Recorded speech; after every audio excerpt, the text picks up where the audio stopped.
Hello again, and welcome to another unboxing. This time it's for another Gale Force 9 production that I think a lot of people have been waiting for quite a long time for now. It's Doctor Who, Time of the Daleks.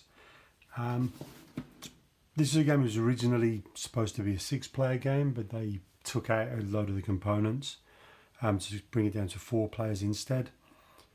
I'm not really going to go into too much detail about the game and how it works. This is just a video to show you what you get in the box when you buy it.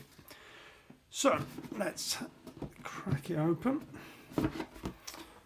Presentation on the box. There's some nice little sort of quotes from various doctors around the sides. So the first thing that we get is the rule book. Quite flimsy paper. It feels quite thin. There's also quite a number of sort of spelling mistakes in here. Like this is the one that seems to be doing the rounds on Board Game Geek quite a lot. It's the Losing Companions section. But there you go. It's got some pictures, lots of examples of how the game works and that sort of thing. This is the Earth board and also sort of the time track. It's on your kind of standard Gale Force 9 card, fairly thick. This is the thing that in the game you use to keep a track of sort of where each Doctor's TARDIS is and where the Dalek fleet is. It's a race. You race from these 2 locations and first people to get to Gallifrey wins. You've also got different time zones for Earth, present, past and future. Then what else have we got? So we've got the dice. In the dice there's different coloured dice and each one has sort of various symbols on them. The symbols themselves are for the different objectives in the game. Different coloured dice. The significance of the different colours is that certain dice have more of certain symbols on, with the exception of the black dice, which have one of each colour on them. One of each symbol, sorry. Also, there is the TARDIS die, which is this one here. This is the one you roll whenever you move to a location that's not Earth. It's got 4 TARDIS symbols on and 2 question marks. The dice are fairly standard, quite nicely made.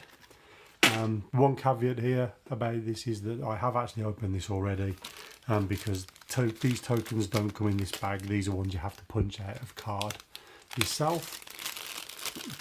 And you've got a whole selection of different tokens here. And again, they're on kind of fairly standard thickness card stock for a token of that type. Nothing special. And then we've got, we can get to the cards later. Maths. The miniatures. So you've got the figures. We have the Daleks, which look fairly cool. Really nice these miniatures are. I'll give Gale Force Nine credit for these. They're about the usual kind of standard. There you go. You got the TARDIS. I won't show you all of the Doctors. You've got the different coloured rings, which is to signify the colours, because the Doctors can regenerate during the game. So you've got the Doctor miniatures as well. They're really nice. This one obviously being the 12th Doctor. Let's find another one out. Here we go. The 4th Doctor, again looking pretty good. They're really nice models. I may end up painting them. There's also in here, this is the first run of the game, so you get a K9 who does have a game effect. There's a Dalek ship, which is what you use to keep a track on the time marker, and also to signify the final Dalek being placed on the board, and therefore if another Dalek goes on the board the game ends. There is Davros himself. So they're pretty good. I like the quality of the miniatures. Gale Force 9's miniatures have always been good. I mean, I'm a big fan of Gale Force 9's games. They really do a good job at taking themes and making good games out of them. Spartacus is one of the games that I'd probably say actually got me into board gaming. Firefly's brilliant.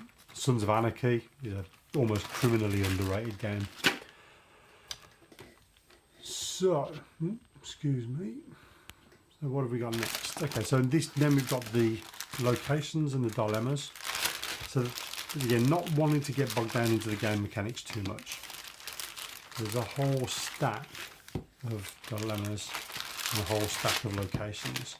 And as you play the game, you're going to discover locations. So you've got things like Trenzalore and Khan, Skaro, Zeta Minor, or the Sever team, depending on the things. So Aristotle Orient Express. So if we take one, so we get the moon, and each of these has got kind of a past and present. They've got two different time zones, and then in combination with those, you also have all these dilemmas, and you'd sort of draw these face down, and you fit them into these two locations, to these two slots, like so. And then that means that whenever you travel to each of the time zones as the Doctor, so if you pick, I'm going to go to the moon present, you then flip this over, and that becomes the challenge that you're going to do. You've got your objective that you need to do, you've got your pass criteria, you've got your fail criteria, and that's how that all sort of works. Again, these are on your kind of standard. They're a little thinner, I guess, than the card stock that Gale Force 9 have used traditionally for components of this type, like the discs in Star Trek Ascendancy.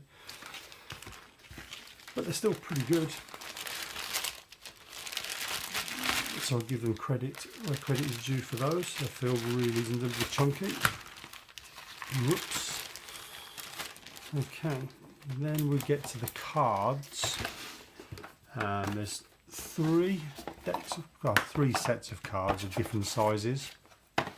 So first of all, we have the time anomaly cards. These are cards that can happen during the game. They've got various game effects on them. Again, sort of picture artwork from the show, specifying certain things that happen and challenges to overcome. Pretty nice, big cards. Irritating for people that sleeve them, because who knows if they can get sleeves that are this size. But again, they're very nice cards. Then we have the timey-wimey deck. Now, I know a lot of people don't like this, but the timey-wimey cards are cards that are things like equipment upgrades for your TARDIS, special events that can happen during the game. And again, as you can see, they're all kind of, pictures from the show, title and then effect. These timey-wimey cards are all going to focus on the eras of the 4 Doctors that are in the base set. So they're all going to be 1st, 4th, 11th or 12th Doctor, because these are going to be the kind of things that they'll add to as they release the expansions that they've already kind of confirmed will be coming. So that's the timey-wimey cards. And then we also have your sort of reference card for the rules and also for the dice.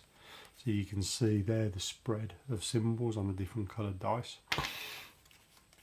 With this being, again, a copy of the game that came with K9, there's also sort of a quick explanation of K9, who he is, and the rules for how you use K9 in your game.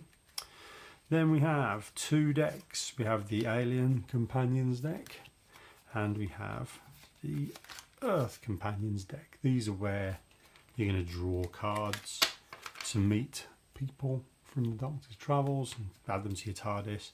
And these again are all the Earth Companions are your human people. And they're, again, all of these are characters from the eras of the Doctor who are contained within the game.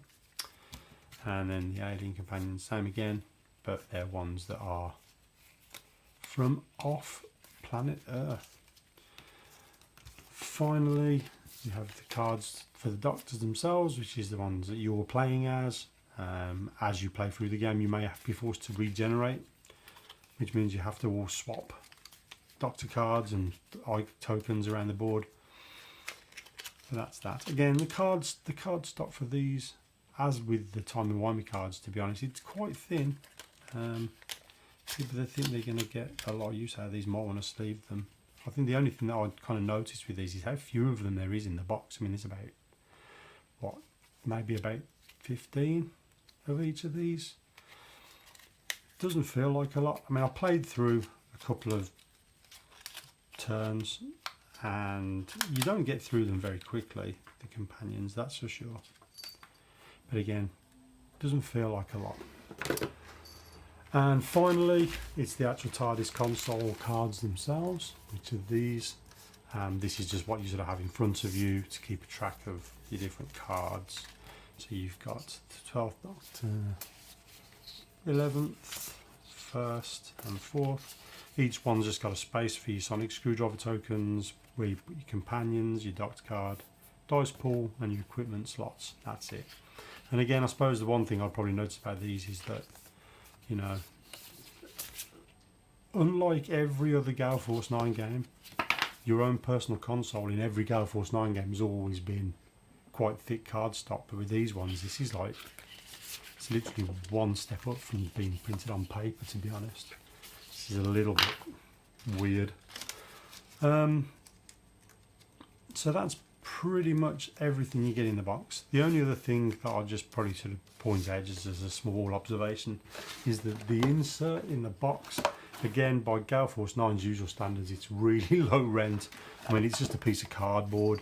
It doesn't fit in the box properly. I mean, you can see there it's kind of folded in on itself. That's how it was when I got it. The other thing that I noticed about it is it actually reduces the size of the box, because like these, for example, they fit in this section, but if you drop them, they don't actually go all the way to the bottom because it reduces the width of the box by about 2 centimeters, which is kind of, I don't know, it's one of those, isn't it? Just think with a bit of thought, they could have not avoided that. But it all fits back in the box nicely anyway. The only other thing is like this bar here and this having to sit on the top, it's a bit, you get the feeling that you might end up bending that if it stays in the box for too long. But other than that, that's the game. That's it in the box. Yeah, Doctor Who Time of the Daleks from Gale Force 9. There you go. So just to confirm the content there, so you've got 31 character cards. So what's that? 4 Doctor cards. So that's 27 total character cards from both Alien and Earth. But again, I mean, they have confirmed they're going to be releasing expansions where each expansion contains 2 Doctors and all their content. So yeah, I mean, all in all, it's a pretty decent package. You can kind of see why on the Gale Force 9 scale of things it's quite cheaper than a lot of them. But yeah, not bad. Not bad at all. Looking forward to playing it properly. As I said, I've had a few rounds already and it seems pretty good. Arkham Horror in space, I suppose, is an easy way of putting it, but hey ho. Anyway, thanks for watching, and yeah, I'll see you soon. Thanks a lot.